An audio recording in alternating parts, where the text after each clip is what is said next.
Bien, continuamos entonces con nuestra reflexión. En la última lectura nos decíamos que no puede decirse que la razón de género, especie y diferencia convenga a la esencia en cuanto que es alguna cosa fuera de lo singular.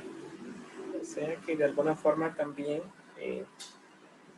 la razón de género, especie y diferencia implica la predicación de los individuos que están fuera de la mente, las cosas extramentales, ¿verdad?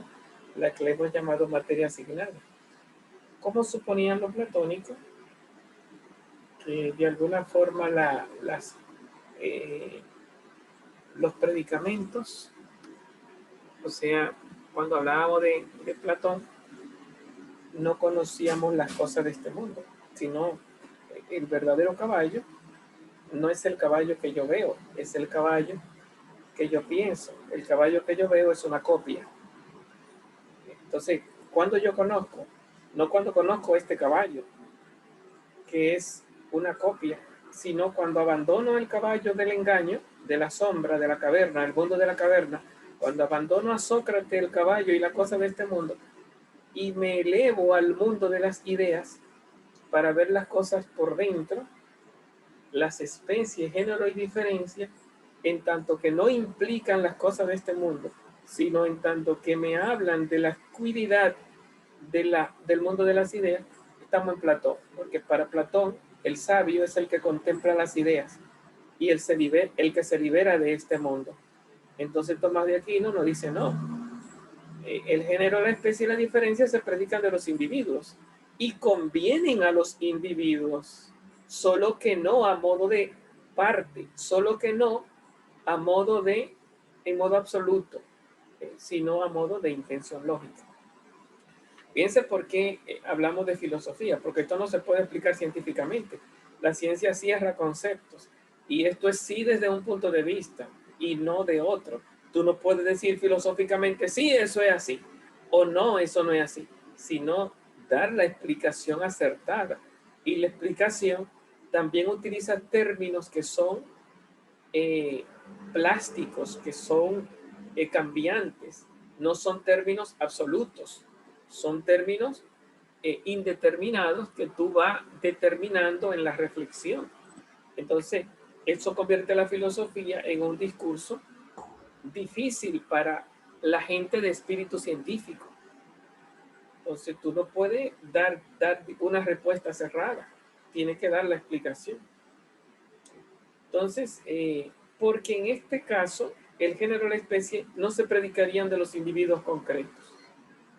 No puede decirse, por consiguiente, que Sócrates sea aquello que está separado de él.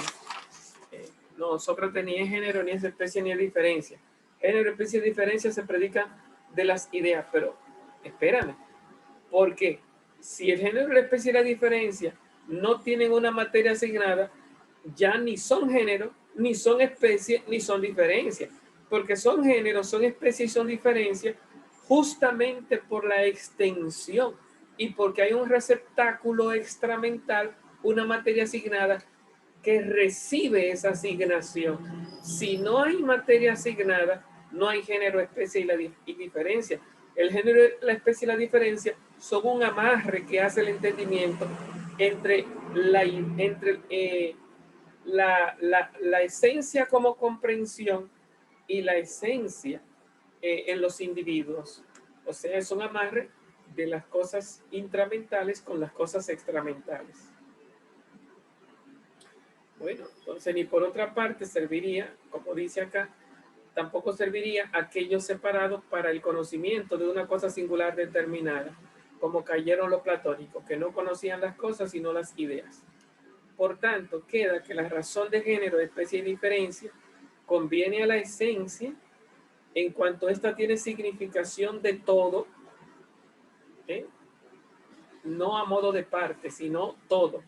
Involucra la especie mental, involucra a los individuos, a las sustancias compuestas individuales, a la especie mental como sustancia segunda, como ocurre con el nombre de hombre o animal, o cuando o cuanto contiene implícita e indistintamente todo lo que en el individuo hay.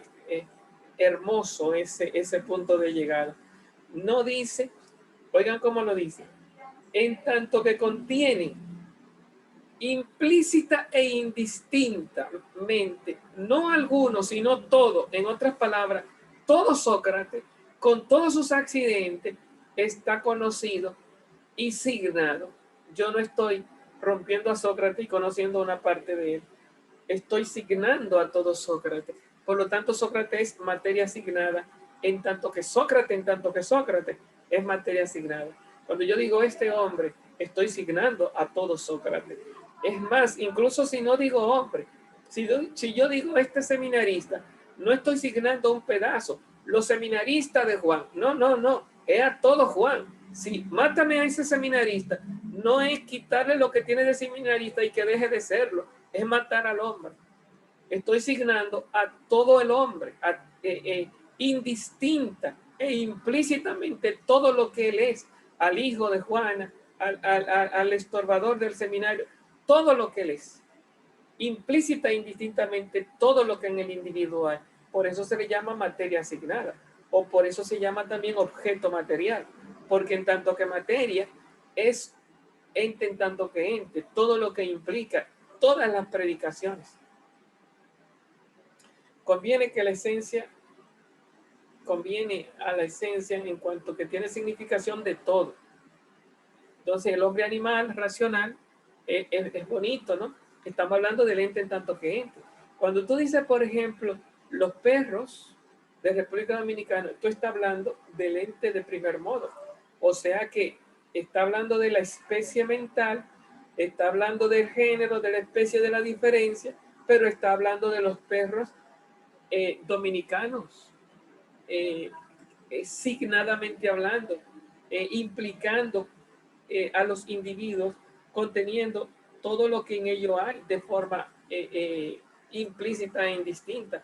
O sea que a modo de todo, estamos hablando de qué todo estamos hablando, del ente de primer modo, que involucra tanto la especie de la cual se predica, la especie, el género, la especie y la diferencia, implica los conceptos o las intenciones lógicas desde las cuales se predica e implica a los individuos de este mundo que son los receptores de esa predicación.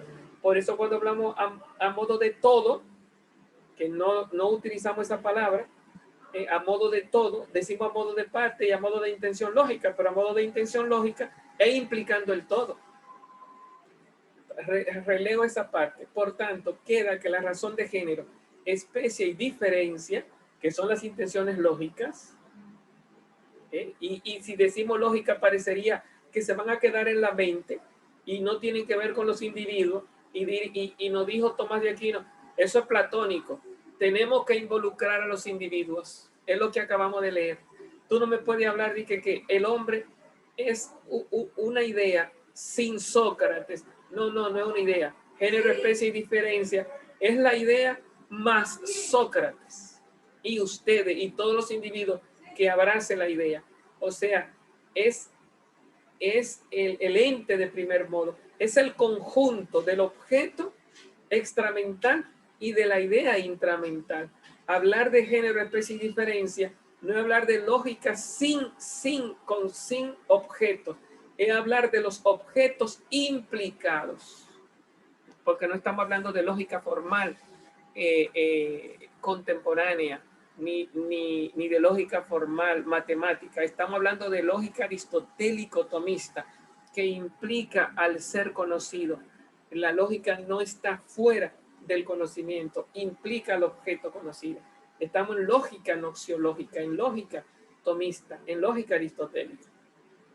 Entonces, si tú quitas los individuos, ya no es lógica, ya eso será idealismo platónico, ya no será conocimiento realista. Entonces, conviene a la esencia en cuanto que tiene significación de todo. Entonces, releo, ¿verdad? Por tanto, queda que la razón de género, especie o diferencia, interesante, ¿no? Género, especie y diferencia, ¿conviene a qué? A la esencia. en cuanto ésta tiene significación de todo. ¿De qué todo estamos hablando? Como ocurre en el nombre de hombre o animal. Ese todo es mental, el nombre, en tu boca y en tu mente. En cuanto contiene, bueno, implícita e indistintamente, todo lo que en el individuo, pero individuo ya no es mental, individuo ya es extramental, individuo, dice nombre, hombre y animal, que son mentales, que contiene por extensión e implicación todo lo que en el individuo, que ya no es lógico ni es mental, sino que es físico y extramental, materia asignada, fuera de mí, aunque yo me muera, contiene todo lo que en los individuos hay, con todos sus atributos categoriales, con todos sus atributos accidentales. Contiene la intensividad, la extensividad, contiene la especie mental y la realidad extramental. A modo de todo, no es un todo lógico ni un todo óntico, sino que es un todo ontológico, jugando con la palabra óntica y lógica. Es un todo ontológico, por no decir noxiológico. Noxiológico, porque noxiología es conocimiento y no hay noxiología sin objeto y mediaciones. Implica el todo del conocimiento, implica el objeto conocido y la especie o los conceptos o las mediaciones desde la que se conoce a los individuos. La naturaleza o esencia, tomada así, de forma holística, recuerden que ya no es una holisticidad óntica ni lógica, sino una onticidad noxiológica. La naturaleza o esencia, tomada así, puede considerarse de una doble manera.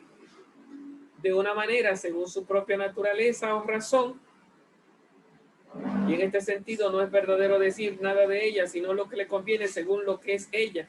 De ahí que sea falsa atribución el atribuirle otras cosas. Por ejemplo, al hombre, cuando en cuanto hombre le conviene lo racional y lo animal. O sea,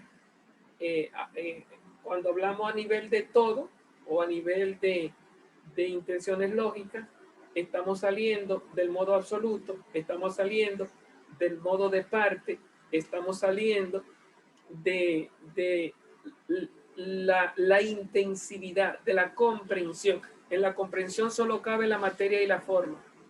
El hombre que hay en Sócrates es animal racional y en el que hay en mi mente es animal racional. No cabe más. Animal racional, hombre es animal racional, no cabe más. No cabe que sea de que el lindo, feo, griego, filósofo, no, eso es Sócrates, eso es el hombre que hay en Sócrates. No cabe que sea universal, especie, género, no, eso es en mi mente como conocedor. Y en tanto que conocedor implica la realidad óntica, de forma indistinta e indeterminada, está implicada. La realidad está implicada. No de forma intramental, sino implicada de forma extramental, está implicada. Entonces, la naturaleza o esencia, así tomada en sentido holístico, absoluto, así tomada noxiológicamente, puede considerarse de una doble manera.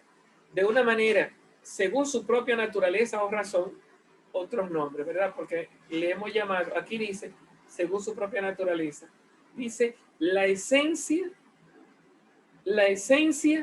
según su propia naturaleza o razón, otros términos que enriquecen la reflexión.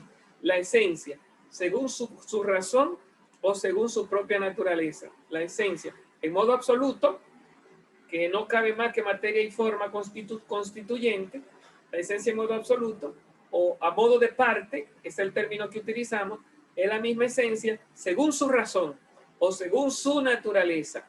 O sea, que una cosa es la esencia según su función nociológica y otra cosa es la esencia según su naturaleza o según su razón. Pero según su función, noxiológica, a modo holístico es otra cosa. Entonces hay dos formas de llegar a la esencia. De una manera, según su propia naturaleza y razón. Y en este sentido no es verdadero decir nada de ella, de la esencia, sino lo que le conviene según lo que es ella.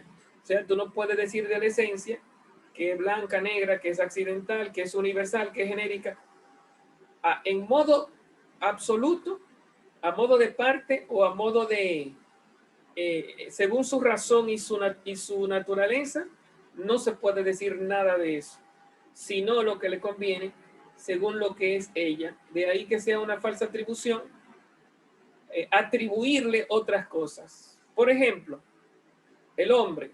Yo había puesto el nombre de piedra también como materia cuantificada. El hombre o la piedra.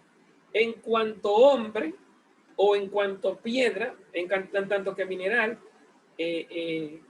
materia cuantificada, le conviene la materia y lo cuantificado, y al hombre le conviene lo animal y lo racional, y otras cosas que están comprendidas en su definición, lo blanco, lo negro o cualquier otra cosa semejante, que no pertenece al concepto de humanidad.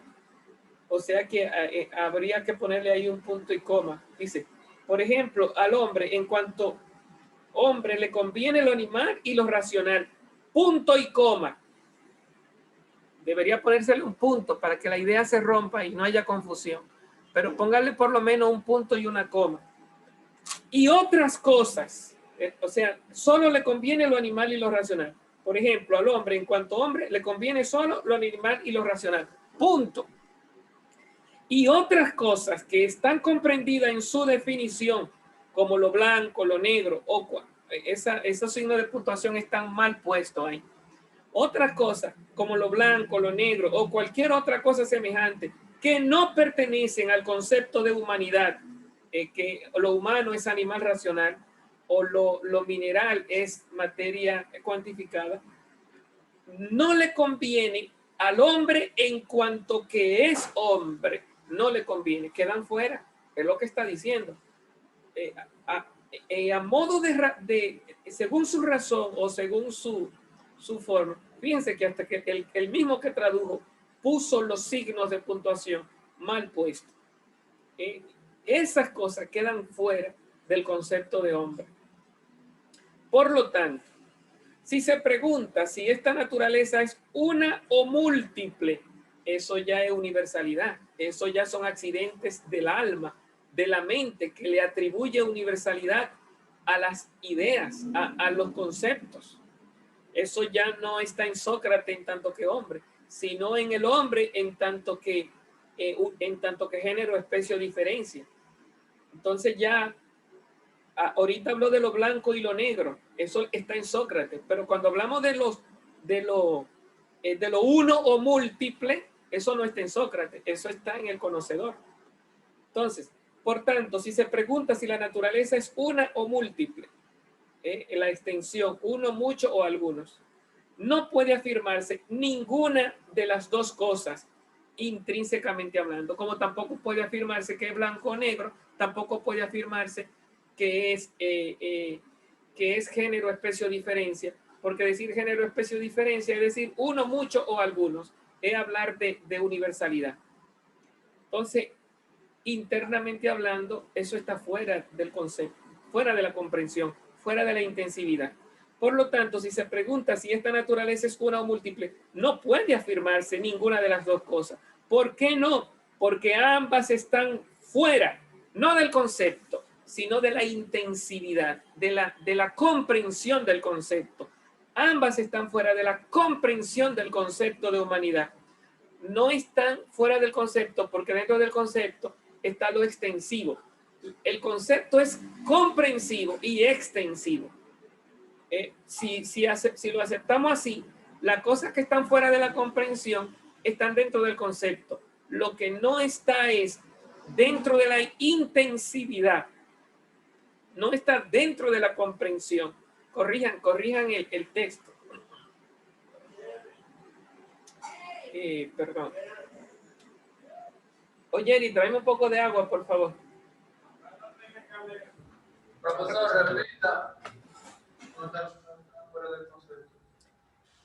Por tanto, si se pregunta si esta naturaleza es una o múltiple, no puede afirmarse ninguna de las dos cosas. ¿Por qué? Porque ambas cosas están fuera del concepto de humanidad y ambas cosas pueden sucederle. O sea, cuando yo predico hombre, el hombre puedo predicarlo de muchos hombres, pero también puedo predicarlo de un solo hombre. O sea que al concepto le puede ser uno o mucho, pero esa unidad o esa multiplicidad son atributos del entendimiento a la idea de hombre o a cualquier otra idea que yo maneje.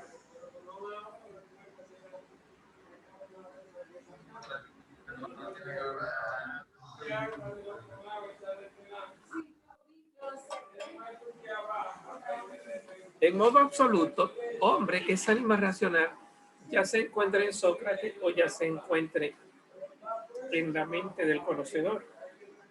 En la mente, en el conocimiento se encuentra lo que está en la mente y lo que está fuera de la mente. Por tanto, si se pregunta si esta naturaleza es una o múltiple, no se puede decir ninguna de las dos. ¿Por qué? Porque puede ser una en un momento y puede ser múltiple en otra. Si es género, especie o diferencia, le cabe cualquiera de ellos.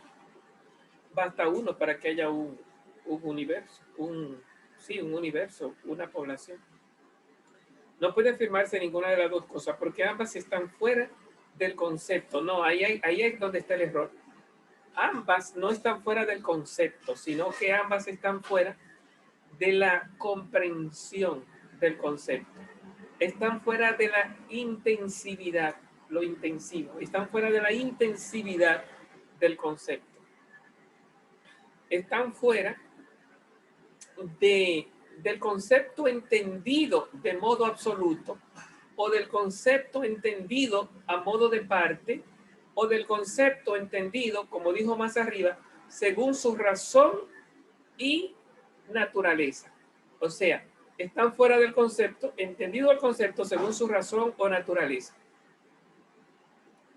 Perdón, no el concepto, sino la esencia, entendida según su razón o naturaleza. Entonces, lo exacto sería, están fuera del concepto, entendiendo el concepto comprensivamente hablando. Si entendemos el concepto extensivamente hablando, están dentro del concepto. ¿Por qué? Porque la extensión es conceptual.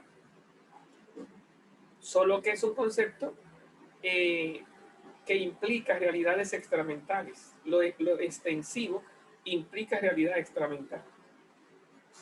En tanto que signación, ¿verdad? Lo signado y lo no signado. Entonces, fuera del concepto de humanidad, ambas cosas pueden sucederle. Pues si la pluralidad perteneciera a su razón, nunca podría ser una. Siendo una, sin embargo, cuando está en Sócrates. Claro, sí, si ser hombre significaría ser universal, pues Sócrates fuera universal. Sócrates fuera muchos hombres. De modo semejante, si la unidad perteneciera a su concepto y razón, el hombre es uno, como Dios es uno, entonces habría una y la misma naturaleza en Sócrates y en Platón y no pueden haber más que un solo hombre. Así como no hay más que un solo Dios, no hay más que un solo hombre. De tal manera que el hombre que hay en Sócrates es el hombre que hay en Platón. Mataste a Sócrates, se murió Platón. Falso. Hay muchos hombres. Hay muchos hombres. Uno, mucho o algunos. Y no podría multiplicarse en varios individuos. De esta manera se considera la esencia en cuanto que tiene existencia en este o aquel ser concreto. Y en este caso se predica algo de ella misma por accidente, en razón de aquello en lo que está. Como cuando se dice que el hombre es blanco, porque Sócrates es blanco, aunque al hombre no le convenga esto en tanto que hombre, porque el hombre tampoco es blanco en tanto que hombre, porque si no todos los hombres fueran blancos. ¿Qué es el hombre? Animal racional blanco. Entonces yo soy hombre, pues yo soy animal racional blanco. O sea, no. En modo absoluto, el hombre es animal racional, en la mente o en el individuo. Ahora, a modo de intención lógica, o a modo holístico, le caben los accidentes en el individuo y le caben los accidentes de múltiples o mucho uno o algunos en el espacio intramental. Y esta naturaleza tiene un doble ser, uno en las cosas singulares y otro en el alma. Es lo mismo que estamos hablando, ¿verdad? Lo extramental y lo intramental. En el alma es las especies lógicas, ¿verdad? Y las cosas individuales son las que están fuera del alma, las individuales. Y así en las cosas singulares tiene un ser múltiple según la diversidad de las mismas cosas singulares, todos los accidentes. Y sin embargo, ninguna de estas debe el ser a la naturaleza tomada en su consideración absoluta. Ninguna de esta diversidad debe el ser, claro, eso hay que entenderlo, en el sentido de que no están dentro del concepto. Entonces decimos, y así en las cosas singulares tiene un ser múltiple, según la diversidad de las mismas cosas singulares. Y sin embargo, ninguna de estas cosas singulares debe el ser a la naturaleza tomada en su consideración absoluta. Realmente sí debe el ser a la naturaleza tomada en su consideración absoluta, existencialmente hablando. Pero esencialmente hablando, no debe el ser a la sustancia. ¿Por qué no? Porque tiene un concepto diferente. Si yo digo blanco, blanco es un color. Sócrates no está implicado en la blancura. Y si yo digo Sócrates, digo animal racional, blanco no está implicado en el concepto hombre, ni hombre está implicado en la blancura. Son seres intensivamente hablando diferentes. Son seres comprensivamente hablando diferentes. Cuando yo entiendo, comprendo Sócrates, no entiendo color. Y cuando yo entiendo, comprendo color, no entiendo hombre. Un color, un rojo no es un hombre. Un rojo es un color y un color es un tinte en su caso. Entonces, es falso pues decir que la naturaleza del hombre considerada de este modo absoluto, decimos absoluto, a modo de parte, a modo de animal racional, absoluto, según su razón, la esencia según su razón o naturaleza. Es falso pues decir que la naturaleza del hombre considerada de este modo absoluto tenga existencia en una cosa singular determinada, dice ahí denominada, en una cosa singular determinada. O sea, de que, no, el hombre es Sócrates, el verdadero hombre, el único hombre es Sócrates, ¿no? El hombre no tiene existencia en una sola cosa, sino en muchas cosas, en mí, en ti, en la idea, en los distintos conceptos. Entonces no tiene existencia en una cosa singular, como si esa cosa singular fuera lo único que sea hombre. Pues si al hombre, en cuanto hombre, le conviniera el ser en algo singular determinado, no existiría nunca fuera de aquello singular determinado. Eso es también atacando a Platón, que hablaba del hombre de los hombres, o el perro de los perros, o el caballo de los caballos. De un modo semejante, si al hombre le conveniera en cuanto que es hombre no existir en lo singular, porque el hombre de Platón o el perro de Platón, en lo singular era sombra, era una copia, era una materia que copiaba o imitaba, pero no tenía la realidad, entonces no existía en la realidad, sino que existía en el mundo de las ideas. Si al hombre le conviniera en cuanto que es hombre no existiría en lo singular, nunca existiría en ello, y para Platón realmente nunca existe, sino que es más bien una copia. Ahora bien, es verdadero decir que el hombre en cuanto hombre no tiene ser en esto o aquello singular, en tanto que único, distinto, en tanto que único y exclusivo, como que no hay otro hombre. Por consiguiente, es evidente que, o sea, en sentido platónico, ¿verdad? El hombre de los hombres. Por consiguiente, es evidente que la naturaleza del hombre, considerada absolutamente, abstrae una abstracción de cualquier existencia, de tal modo que no se hace precisión de ninguna de ellas. Y esta naturaleza, considerada así, es la que se predica de todos los individuos. O sea, la idea de hombre, por inducción, viene de los conocimientos de todos los hombres. Se separa de todos los hombres y yo la tengo en mi mente, pero sin dejar de señalar a todos los individuos de manera indistinta. O sea, que todos los hombres están integrados en mi idea de hombre. O sea, mi especie mental integra a los individuos extramentales.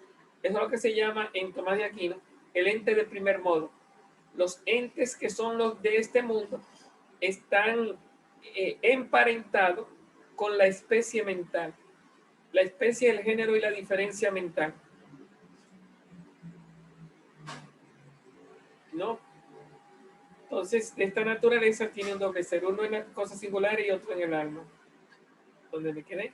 Ahora bien, es verdadero decir que el hombre en cuanto hombre no tiene, es evidente que la naturaleza del hombre considerada absolutamente abstrae de cualquier existencia, de tal modo que no se hace precisión de ninguna de ellas, ni de la que está en la mente, ni de la que está en la realidad.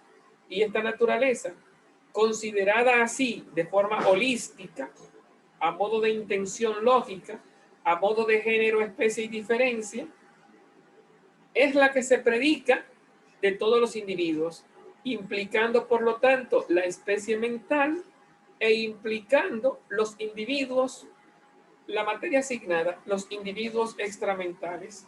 O sea que implica tanto lo ideal, lo conceptual, como lo extramental, lo que está dentro del alma, como dice Tomás, y lo que está fuera del alma, como comienza el texto. Esta naturaleza tiene un doble ser. Bonita, mejor no lo puede decir.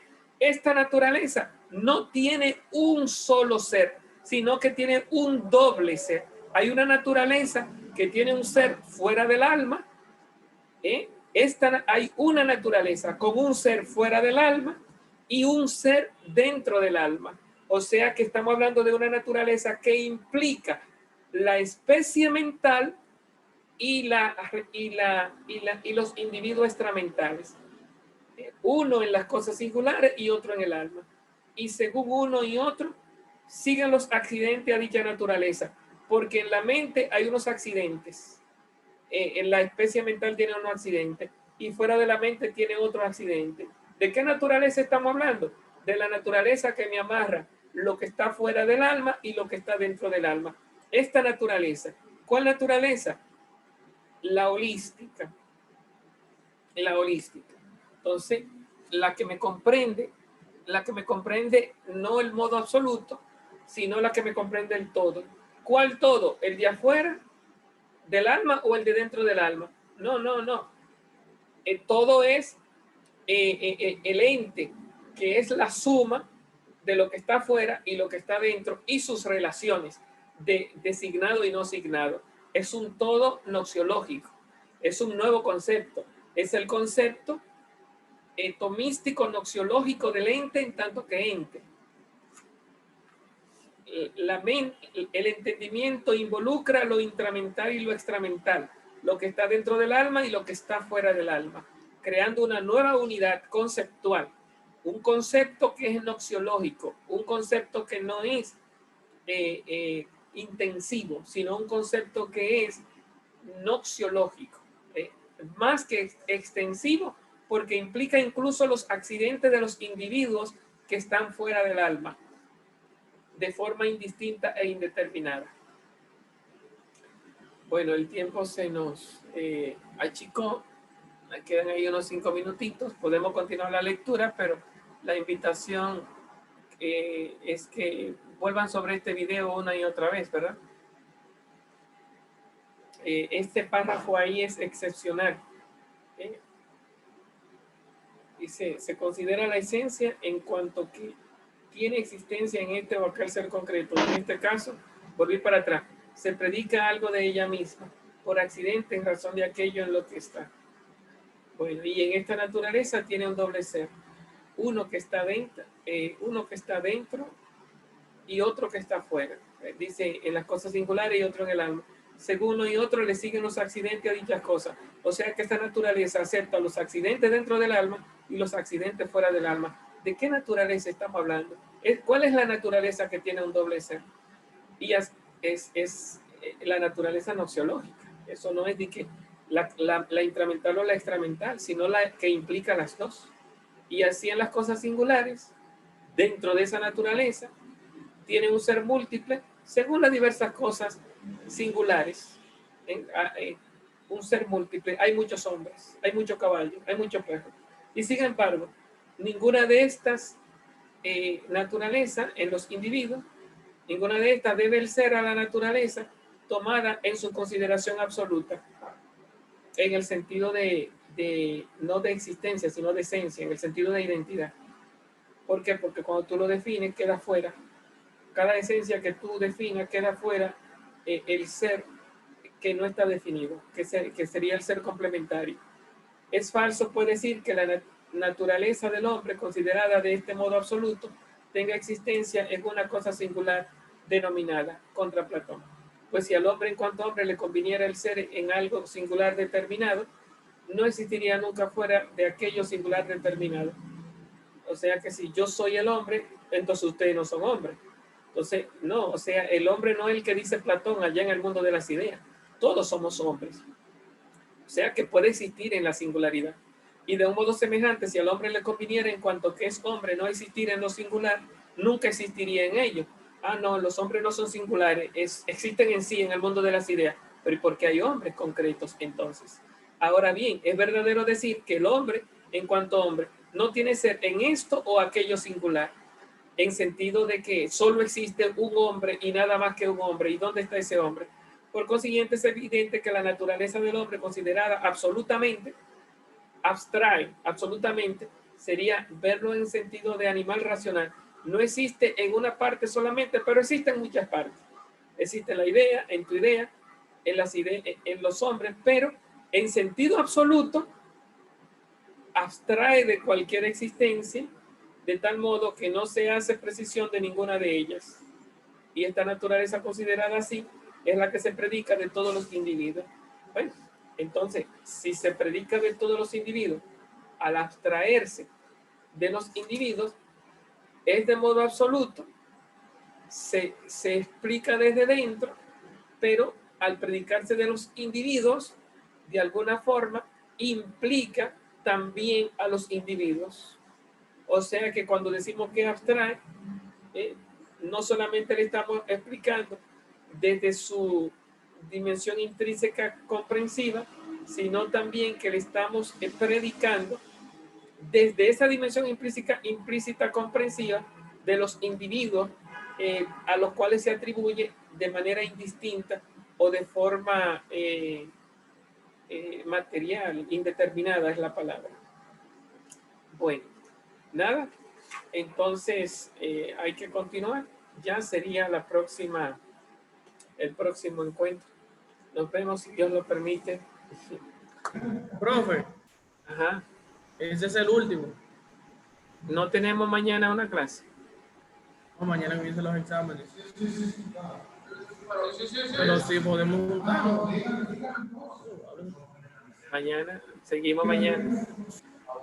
Bye, bye. Adiós. Profesor, Por WhatsApp se va a cerrar ya. sí, de que mañana no, hoy es el último día. Entiendo. Pues nos vemos entonces en el examen. Bye. Ok.